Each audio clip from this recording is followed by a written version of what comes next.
अस्सलाम वालेकुम. Great Riyansh morning. नमस्कार. कशा आहात मित्रांनो मी सय्यद अजहर आज आमच्या महाराज आणि आजीपाशी आलेलो आहे. आमच्या आजीला आम्ही रियांश अमृत ज्यूस दिला होता. रियांश अमृत ज्यूस घेण्याच्या अगोदर आजीला काय काय प्रॉब्लेम होते आणि आज रियांश अमृत ज्यूस घेतलं त्यांनी तर त्यांना रियांश अमृत ज्यूसनी काय फायदा झाला आम्ही स्वतः आजीच्या तोंडाने ऐकू. आजी, तुम्हाला ह्या प्रोडक्टनी काय काय फायदा झाला? फायदा झाला. काय काय झालं सांगा थोडं. आग हलका फुल पडलं. येस.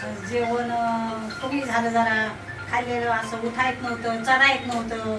येस. हा, खूप चढा येत नव्हतं मला, असं वाटत होतं जावं नाही आणि बसलं तर उठा वाटत नव्हतं. आता कसं वाटायला लागलं? आता एकदम हलकं फुल वाटतं. तर तुम्हाला वाटतंय का जी हे जे ज्यूस आहे ते लोकांनी घ्यायला पाहिजे का नाही? घ्यायला पाहिजे. आज तुम्हाला चांगलं वाटतंय ना?